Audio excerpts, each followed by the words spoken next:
प्रिय उमेदवार सय्यद इम्तियाज जलील साहेब यांच्या प्रचारार्थ या ठिकाणी आयोजित या विशाल जनसभेमध्ये मंचावर उपस्थित माझ्या पक्षाचे महाराष्ट्र प्रदेश उपाध्यक्ष सय्यद मोईन साहेब आणि कन्नड तालुक्याचे सर्व पदाधिकारी आणि शहरातून आलेले माझ्यासोबत आलेले पदाधिकारी।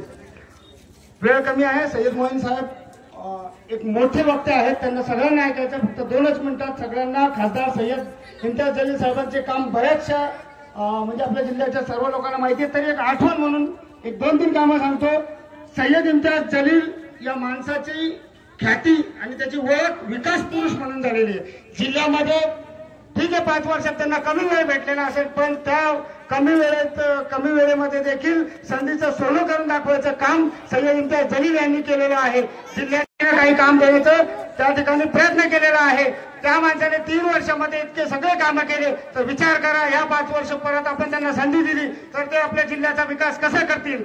आपल्या जिल्ह्यामध्ये सर्वात मोठी अडचण जी होती ती सगळ्यांना माहिती आहे, जातीपातीचं राजकारण होतं आणि या सय्यद इम्तियाज जलील साहेबांनी ते सर्वात मोठं काम ते जातीपातीची भिंत पाडण्याचं केलेलं आहे।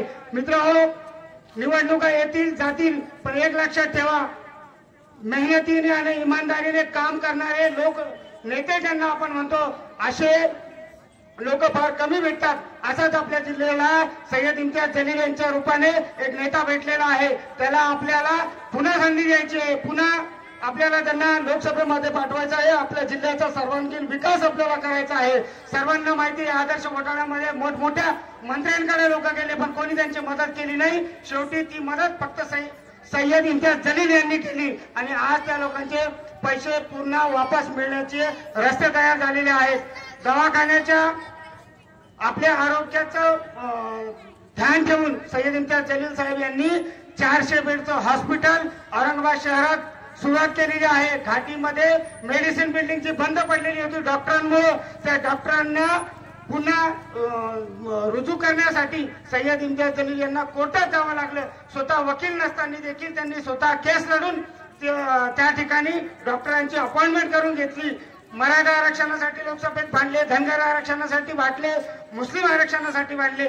प्रत्येक समाजाचा प्रत्येक अडचण लक्षात घेऊन आपला हा नेता लोकसभेमध्ये वारंवार आपल्यासाठी भांडतोय। त्यामुळे आपल्याला या अशा नेत्याला पुन्हा आपण लोकसभेत पाठवायचं आहे, त्यासाठी विनंती करण्यासाठी आम्ही या ठिकाणी आलो आहोत। आपले महाराष्ट्राचे उपाध्यक्ष आपल्या समोर बोलणारच आहे। इम्तियाज भाईसाठी एक शेर सांगतो, कदम कदम पर उजाले उतर कर आएंगे, तेरी किस्मत में सितारे उतर कर आएंगे, घर से निकल सहारा बन के बेसहारों का, तेरी मदद के लिए आसमान से सितारे उतर कर आएंगे। एकच सांगतो, 13 तारखेला 7 नंबरच्या बटनवर आपल्याला भरघोस मतदान करून सय्यद इम्तियाज जलील यांना पुन्हा निवडून लोकसभेमध्ये पाठवायचं आहे। तर त्याच्यासाठी आपण ना जात पर ना पात पर, इम्तियाज भाई के बात पर वोट करेंगे नंबर 7 पर। शुक्रिया, धन्यवाद।